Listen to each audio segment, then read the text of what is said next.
Barangkali kita pernah mendengar atau melihat hewan yang memiliki kemampuan untuk menuruti kemauan tuannya. Namun, apa yang dilakukan hewan itu bukanlah kecerdasan yang berasal dari akal, karena memang hewan tidak memiliki akal.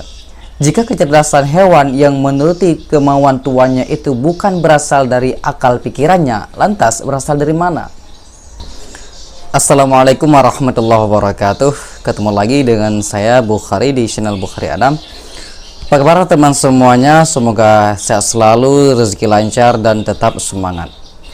Mengutip apa yang pernah diucapkan oleh seorang ilmuwan dunia, Thomas Alva Edison, bahwa 3 hal penting untuk mencapai sesuatu yang berharga adalah kerja keras, keterikatan, dan akal sehat. Kita semua tahu bahwa manusia merupakan makhluk yang paling istimewa dibandingkan dengan semua makhluk lainnya. Sebenarnya, apa sih yang membuat manusia lebih istimewa dibandingkan makhluk lainnya? Jawabannya adalah akal pikiran. Ya, manusia dianugerahi akal pikiran oleh Tuhan. Salah satu nikmat yang Allah berikan kepada kita, di mana nikmat tersebut merupakan pembeda antara kita dengan makhluk ciptaan Allah yang lain adalah akal pikiran. Ini merupakan bentuk rahmat dan kasih sayang Allah kepada kita. Dengan adanya akal pikiran itulah Allah memuliakan manusia, menempatkan manusia pada kedudukan yang jauh lebih tinggi dari makhluk Allah yang lainnya. Akal pikiran menjadi satu-satunya keistimewaan yang Allah berikan kepada kita sebagai nikmat besar yang tiada duanya. Dengan adanya akal pikiran, kita bisa membedakan yang benar dan yang salah, yang baik dan yang buruk. Tak hanya itu, akal pikiran sendiri menyimpan banyak sekali rahasia dan keajaiban. Namun, adakah selama ini kita telah menyadarinya? Akal pikiran adalah nikmat teragung dan terbesar yang Allah berikan kepada kita, yang dengannya Allah ingin mengangkat derajat kita, menempatkan diri kita sebagai hamba ke tempat yang setinggi-tingginya pada kedudukan yang paling mulia. Pertanyaannya, mengapa Allah memilih manusia sebagai ciptaannya yang diberi nikmat berupa akal pikiran itu? Mengapa Allah tidak memilih makhluknya yang lain seperti hewan dan tumbuhan? Mengapa Allah justru memilih kita? Padahal kita adalah makhluk yang sangat lemah dan memiliki kecenderungan untuk berbuat kerusakan. Ada 2 alasan mengapa Allah memberikan akal pikiran kepada kita bangsa manusia. Yang pertama, karena Allah ingin menjadikan kita sebagai pemimpin di muka bumi ini. Dia hendak menyerahkan tanggung jawab mengurus alam dunia ini kepada kita dan tidak ingin menyerahkan tanggung jawab itu kepada makhluk selain kita. Alasannya karena seluruh ciptaannya kecuali manusia tidak akan mampu mengemban amanah untuk mengurus dunia dan seisinya. Sebelum menawarkan pengelolaan alam dunia ini kepada manusia, Allah telah menawarkan amanah itu kepada makhluk ciptaannya yang lain. Malaikat, jin, binatang, tumbuhan, lautan, dan gunung pernah Allah tawari tugas tentang tanggung jawab tersebut. Namun, tak ada satupun di antara mereka yang sanggup memikulnya. Nah, karena tidak ada satupun makhluk bersedia menerimanya, maka Allah menawarkannya kepada manusia. Tawaran itu segera diterima manusia dan penuh percaya diri. Kisah agung ini terangkum jelas dalam Al-Quran. Bismillahirrahmanirrahim. Inna aradnal amanata 'alas samawati wal ardi wal jibali fa'abaina ayyahmilnaha wa ishfaqna minha wa hamalaha al-insan innahu kana zaluman jahula. Artinya, sesungguhnya kami telah menawarkan amanah kepada langit, bumi, dan gunung-gunung. Tetapi semuanya enggan untuk memikul amanah itu dan mereka khawatir tidak akan mampu melaksanakannya. Lalu dipikullah amanah itu oleh manusia. Sungguh, manusia itu sangat zalim dan sangat bodoh. Al-Quran Surah Al-Ahzab ayat 72.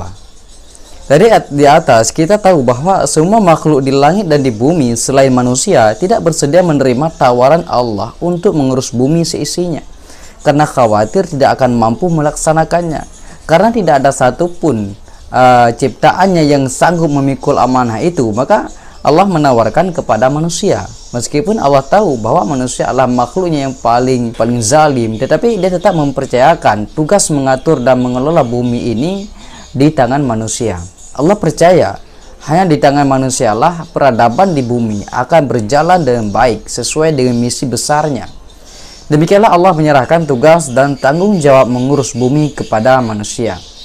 Namun, apakah semuanya berjalan dengan lancar? Tidak. Semua manusia, kemampuan manusia diragukan oleh para malaikat. Saat Allah menyatakan bahwa manusia adalah khalifahnya di muka bumi, para malaikat protes dengan mengatakan, apakah engkau hendak menjadikan orang yang merusak dan menumpahkan darah di sana, sedangkan kami bertasbih kepadamu, memuji dan menyucikan namamu? Nah, mendengar apa yang dikatakan para malaikat, Allah berfirman, sungguh, aku mengetahui apa yang tidak kamu ketahui. Allah lantas mengajarkan Nabi Adam, yaitu sebagai manusia pertama, nama benda-benda yang ada di sekelilingnya. Kemudian dia memerintahkan Adam menyebutkan nama benda-benda itu di hadapan para malaikat, sementara malaikat sendiri tidak tahu nama benda-benda tersebut. Allah berfirman, wahai Adam, beritahukanlah kepada mereka nama-nama itu. Setelah Nabi Adam menyebutkan nama-namanya, dia berfirman, bukankah telah aku katakan kepadamu bahwa aku mengetahui rahasia langit dan bumi, dan aku mengetahui apa yang kamu nyatakan dan apa yang kamu sembunyikan. Al-Quran Surah Al-Baqarah ayat 33. Nah, sejak saat itulah manusia dipercaya oleh Allah dan makhluk lain sebagai pemimpin di muka bumi ini. Kedua, Allah memberi kita akal pikiran karena dia ingin membedakan manusia dengan makhluk ciptaannya yang lain. Karena kita adalah pemimpin di muka bumi, karena itulah Allah menciptakan manusia dengan cara yang spesial dan membekali manusia dengan potensi yang istimewa pula, yaitu akal pikiran. Keberadaan akal pikiran itulah yang membedakan manusia dengan hewan, tumbuhan, dan lain sebagainya. Barangkali kita pernah mendengar atau melihat hewan yang memiliki kemampuan untuk menuruti kemauan tuannya. Namun, apa yang dilakukan hewan itu bukanlah kecerdasan yang berasal dari akal, karena memang hewan tidak memiliki akal. Jika kecerdasan hewan yang menuruti kemauan tuannya itu bukan berasal dari akal pikirannya, lantas berasal dari mana? Karena hewan tidak memiliki akal pikiran, otomatis bangsa hewan juga tidak memiliki kemampuan untuk berpikir. Hewan dapat melakukan sesuatu, termasuk dapat menuruti perintah tuannya, karena itu berasal dari insting atau naluri binatang itu sendiri. Selain berasal dari insting atau nalurinya, biasanya hewan melakukan segala sesuatu karena terbiasa. Hal itu tentu saja sangat berbeda jauh dengan manusia. Jika hewan melakukan segala sesuatu sesuai dengan insting atau naluri dan kebiasaan, maka manusia melakukan segala sesuatu lebih karena didorong oleh keinginan akal pikirannya. Akal itulah yang kemudian menciptakan pikiran-pikiran sehingga manusia dapat mempertimbangkan untung rugi, manfaat, dan mudaratnya. Akal pikiran merupakan nikmat yang Allah berikan kepada manusia agar manusia senantiasa berada di jalan yang lurus. Jika seseorang hamba dapat menggunakan potensi akalnya dengan benar, otomatis dia akan mendapatkan kesuksesan di dunia dan akhirat. Sebaliknya, jika dia tidak menggunakan dan memanfaatkan potensi akal sesuai dengan kehendak Allah, maka nilai kita sebagai manusia, yaitu makhluk Allah yang paling sempurna, tak lebih baik daripada seekor binatang. Pendek kata, seseorang yang tidak dapat menggunakan fungsi akalnya sesuai dengan kehendak Allah, dia akan jatuh ke derajat yang serendah-rendahnya, jauh lebih rendah daripada binatang. Selain kedua alasan di atas, ada banyak sekali ayat Al-Quran yang memerintahkan kita untuk berpikir. Begitu banyak ayat Al-Quran yang memerintahkan kita untuk membaca, mentadabburi, mentafakuri, dan lain sebagainya. Sebagai contoh, kita sering menemukan kata-kata yang berbunyi la'allakum tatafakkarun. Artinya, mudah-mudahan kamu berpikir. Afala ta'qilun, apakah kamu tidak berakal?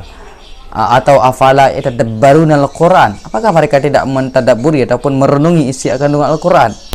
Melihat kenyataan yang ada, maka bagaimana mungkin kita dapat berpikir tanpa akal? Bagaimana kita dapat mengambil pelajaran jika kita tak memiliki akal untuk melakukan penalaran? Itulah alasan mengapa Allah memberikan akal dan pikiran kepada kita. Dengan akal pikiran, Allah ingin kita membaca dan memikirkan tanda-tanda kekuasaannya yang tersebar di jagat semesta ini. Dengan akal pikiran itulah kita dituntut untuk membaca setiap kejadian yang kita lihat dan kita dengar. Setiap ayat dan kalamnya wajib kita mengerti dan kita pahami. Hanya dengan menggunakan akal pikiran sebagaimana yang dikehendaki Allah, kita dapat memahami ayat-ayat Al-Quran. Kita dapat memikirkan segala sesuatu yang kita lihat dan kita dengar.